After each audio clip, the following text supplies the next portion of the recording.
ప్రియమైన దేవుని బిడ్డలారా, మనం చాలా పర్యాయాలు మన యొక్క శత్రువులను బట్టి భయపడే వాళ్ళంగా ఉంటాము.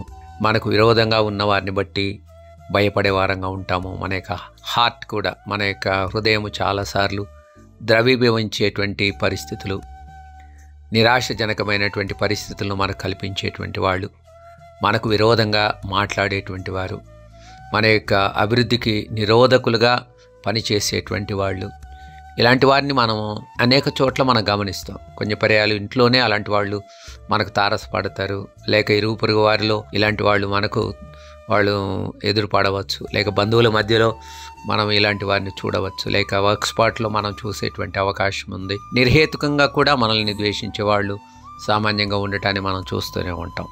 కాబట్టి ఈ మనుషులను బట్టి మనం భయపడేటువంటి పరిస్థితి చాలా పర్యాలు మనకు ఉంటుంది.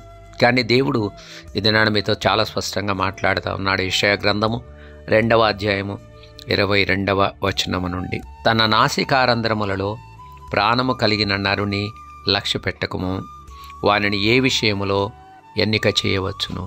అనగా మనము కేవలము శ్వాస నిశ్వాసాలు కలిగినటువంటి ఒక నరుని, నాసికారంధ్రములలో కేవలం ప్రాణవాయువు కలిగినటువంటి నరుని, వారిని మనం లెక్క పెట్టవలసినటువంటి అవసరత ఉందా అని దేవుడు మనతో మాట్లాడుతూ ఉన్నాడు. వారు రాజకీయ నాయకులు కావచ్చు, మనల్ని బెదిరించేవారు కావచ్చు, మన యొక్క జీవితాన్ని నాశనం చేయడానికి ప్రయత్నించేటువంటి వాళ్ళు కావచ్చు, మన ఉనికి లేకుండా మన యొక్క జీవితాన్ని నాశనం చేయడానికి ప్రయత్నించేటువంటి వారు కావచ్చు, ఇంటిమిడేట్ చేసేవాళ్ళు, ఏదో ఒక రకంగా ఇంటిమిడేట్ చేసేవాళ్ళని మనం చూడవచ్చు. కానీ దేవుడు మీతో చాలా స్పష్టంగా మాట్లాడుతున్నాడు. వారెవరైనా కావచ్చు, మీరు దేవునికి భయపడేవారుగా ఉండండి, దేవుడే మిమ్మల్ని కాపాడేవాడుగా ఉంటాడు.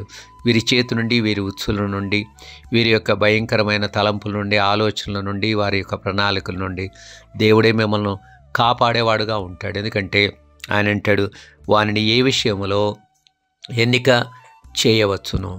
ఇంగ్లీష్లో ఏమని ఉంటుందంటే of what account is he, అంటే అతన్ని ఏమి లెక్క పెట్టాలి అనేటువంటిది అక్కడ వ్రాయబడినటువంటి మాట. దేని విషయంలో కూడా మనం వారిని పరిగణలోకి తీసుకోవాల్సినటువంటి అవసరం లేదు. Because your God is going to be on your side and is going to fight your battle. ఆ దేవుడు నీ కొరకు పోరాడేవాడుగా, నిన్ను డిఫెండ్ చేసేవాడుగా ఉంటాడన్న వాస్తవాన్ని గుర్తించి ధైర్యంగా ఉండండి.